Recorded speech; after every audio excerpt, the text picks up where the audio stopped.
Anne Romanoff sur Europe 1. Chris Deslandes a fait votre portrait. Je pense que je vais sauver. Bonjour, camarades députés. Éric Coquerel, vous êtes un vrai produit de la gauche radicale. Après les anarchistes, le CNT, après avoir milité à la LCR, la Ligue communiste révolutionnaire, vous ralliez le MRC de Chevènement. Dites donc, passer de la LRC au MRC, c'est comme quand un joueur du PSG signe à l'OM, ça fait hurler les supporters, ça, non ? Ça a fait hurler, J'ai été gagné à la République, sous les joues. Voilà. Vous hissez ensuite jusqu'au secrétariat national du MRC, puis quittez le parti avec quelques autres révoltés du Bounty pour fonder le Mars. Oh là là. Merci. Le mouvement pour une alternative républicaine et sociale. Le Mars ? Mais pourquoi pas le Twix ? Parce que le Mars, c'est quand même une planète et ça se découvre. Ou le c'est pas seulement agroalimentaire. Le M&M's, le mouvement majoritaire socialiste.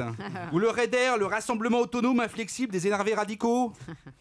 En même temps, vous fondez votre boîte de com qui s'appelle Éphémère en 2 mots. Vous n'êtes pas très doué pour les titres. Éphémère. Pourquoi pas un salon de coiffure que vous l'auriez appelé comment ? Infinitif ?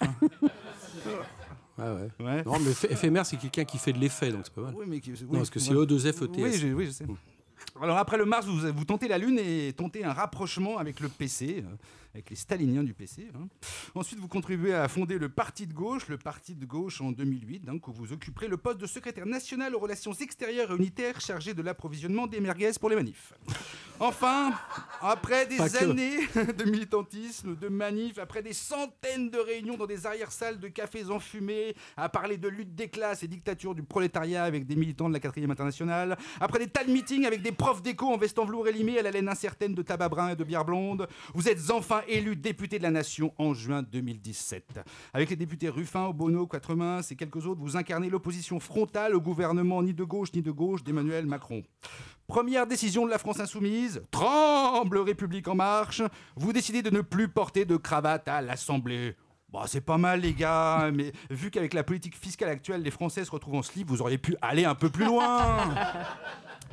Le groupe La France Insoumise est très actif au Parlement, multipliant les amendements, les coups d'éclat, mais malgré tout cela, bien que vous ayez été classé second député le plus actif sur 577, les réformes s'enchaînent comme des tournées de bière pendant une 3e mi-temps de rugby. Parallèlement à vos activités politiques, avec Éphémère, vous vous chargez de la communication de grands marins, comme au Tissier ou des Joyaux, ainsi que de grands événements nautiques comme le Vendée Globe.